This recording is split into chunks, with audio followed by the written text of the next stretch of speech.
नमस्कार, ये आकाशवाणी शिमला है। अब आप अनुराग पराशर से प्रादेशिक समाचार सुनिए। आज के मुख्य समाचार। भाजपा राष्ट्रीय कार्यकारिणी की बैठक नई दिल्ली में संपन्न।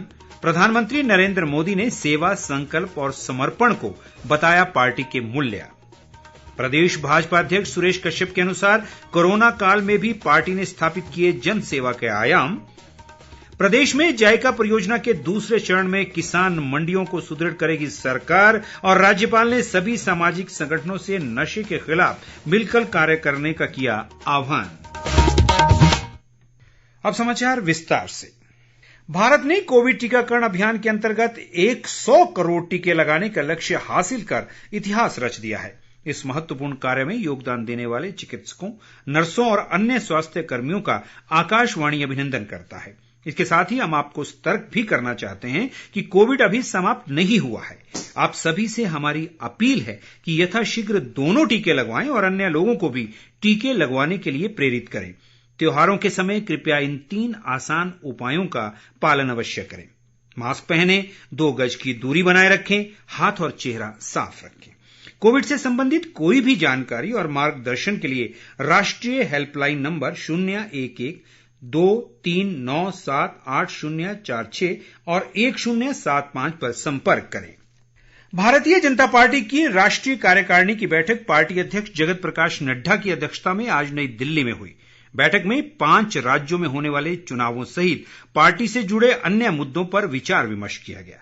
समापन अवसर पर अपने संबोधन में प्रधानमंत्री नरेंद्र मोदी ने कार्यकारिणी के देश भर के सदस्यों को पार्टी को और बेहतर बनाने के टिप्स दिए। उन्होंने कहा कि भाजपा केंद्र में शीर्ष स्तर पर इसलिए पहुंची है क्योंकि वह हमेशा आम आदमी से जुड़ी रही है। प्रधानमंत्री ने कहा कि भाजपा किसी परिवार के इर्द गिर्द नहीं है और सेवा, संकल्प और समर्पण पार्टी के मूल्य हैं। शिमला से वर्चुअल माध्यम से बैठक में मुख्यमंत्री जयराम ठाकुर, पूर्व मुख्यमंत्री प्रेम कुमार धूमल, प्रदेश अध्यक्ष सुरेश कश्यप और संगठन महामंत्री पवन राणा शामिल हुए। प्रदेश भाजपा प्रभारी अविनाश राय खन्ना और सह प्रभारी संजय टंडन ने चंडीगढ़ से वर्चुअल माध्यम से बैठक में भाग लिया। इस बीच पत्रकारों से बातचीत में प्रदेश भाजपा अध्यक्ष सुरेश कश्यप ने कहा कि राष्ट्रीय कार्यकारिणी की बैठक में कोविड टीकाकरण समेत कई मुद्दों पर चर्चा हुई है। उन्होंने कहा कि प्रधानमंत्री नरेंद्र मोदी के नेतृत्व में देश आज आत्मनिर्भर बनने की ओर अग्रसर है। उन्होंने कहा कि कोरोना काल में भी भाजपा ने देश व प्रदेश में जनसेवा के नए आयाम स्थापित किए हैं। सुरेश कश्यप ने बताया कि देश में 10 करोड़ से ज्यादा लोगों को आयुष्मान भारत स्वास्थ्य योजना का लाभ मिला है और हर वर्ष 6,000 रुपये किसान सम्मान निधि के रूप में किसानों के खाते में आ रहे हैं। उन्होंने कहा कि उपचुनाव में हार की कमियों को पूरा करते हुए पार्टी वर्ष 2022 के विधानसभा चुनाव के लिए पूरी तरह तैयार है।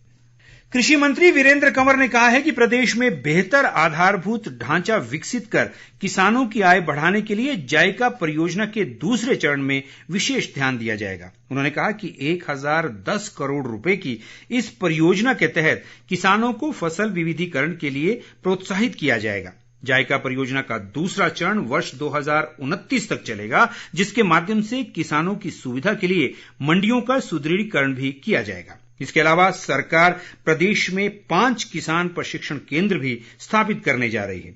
वीरेंद्र कंवर ने बताया कि 10 किसान उत्पादक संगठन भी बनाए जाएंगे ताकि किसानों को उनके उत्पादों का उचित दाम मिल सके।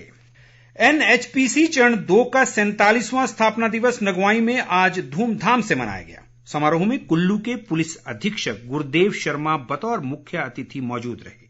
NHPC चरण 2 के कार्यपालक निदेशक LK त्रिपाठी ने बताया कि संगठन ने वर्ष 1975 में छोटी परियोजनाओं से शुरुआत की थी और आज NHPC के पास 24 बिजली परियोजनाएं हैं।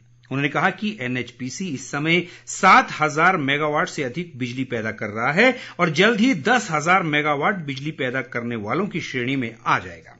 समारोह में कई रंगारंग सांस्कृतिक कार्यक्रम भी पेश किए गए। चंबा जिले में भी चमेरा परियोजना के दूसरे व तीसरे चरण के पावर स्टेशन ने NHPC का स्थापना दिवस मनाया। पावर स्टेशन के महाप्रबंधक SK संधू ने ध्वजारोहण कर समारोह का शुभारंभ किया। उन्होंने कहा कि चमेरा पावर स्टेशन स्थानीय विकास के लिए निरंतर प्रतिबद्ध है। राज्यपाल राजेंद्र विश्वनाथ आर्लेकर ने सामाजिक संगठनों से नशे के खिलाफ मिलकर कार्य करने का आह्वान किया है। राजभवन में आज संगठनों के प्रतिनिधियों के साथ बातचीत में उन्होंने कहा कि आज का युवा नशे की चपेट में है और युवा पीढ़ी को नशे से बचाने के लिए सभी को प्रयास करने की आवश्यकता है। राज्यपाल ने इस बात पर प्रसन्नता जताई कि भावी पीढ़ी के विकास के लिए संस्कार देने का काम सभी संगठन कर रहे हैं। इस दौरान सभी संगठनों ने अपने स्तर पर किए जा रहे सामाजिक कार्यों से राज्यपाल को अवगत करवाया। उन्होंने कोरोना काल में किए गए विशेष कार्यों का भी उल्लेख किया। प्रदेश मंत्रिमंडल की बैठक कल 8 नवंबर को शिमला में मुख्यमंत्री जयराम ठाकुर की अध्यक्षता में होगी। बैठक में विद्यार्थियों के लिए स्कूल कॉलेज खोलने पर फैसला लिया जा सकता है।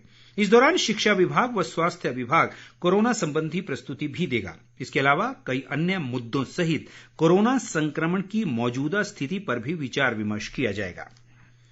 राज्यपाल राजेंद्र विश्वनाथ आर्लेकर ने आज शिमला में श्री हनुमान चालीसा म्यूजिक एल्बम का विमोचन किया। यूट्यूब पर जारी इस एल्बम को म्यूजिक डायरेक्टर व कंपोजर नीरज नेगी ने विजय सुमन की आवाज में संकलित किया है। राज्यपाल ने इस प्रयास की सराहना करते हुए कहा कि ये संगीतमय एल्बम नई पीढ़ी में पावन सोच को विकसित करने में मदद करेगी। दूसरी ओर मुख्यमंत्री जयराम ठाकुर ने युवा लेखिका सिमरन अग्रवाल द्वारा लिखित कविता संग्रह सौदादे ए लव एवरलास्टिंग का विमोचन किया। लेखिका वर्तमान में सोलन स्थित नौणी विश्वविद्यालय में वानिकी बीएससी की अंतिम वर्ष की छात्रा है। मुख्यमंत्री ने उम्मीद जताई कि कविताओं का ये संग्रह पाठकों को आनंद देने के साथ नए लेखकों को भी प्रेरित करेगा। प्रदेश में आज कोरोना संक्रमण के 60 नए मामले सामने आए हैं।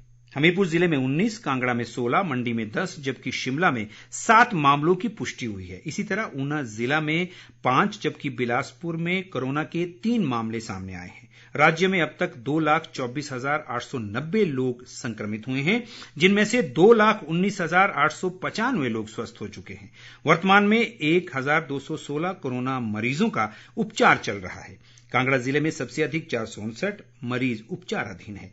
आज 214 लोग संक्रमण से स्वस्थ हुए हैं। प्रदेश में कोरोना संक्रमण से अब तक 3,762 लोगों की मृत्यु हुई है।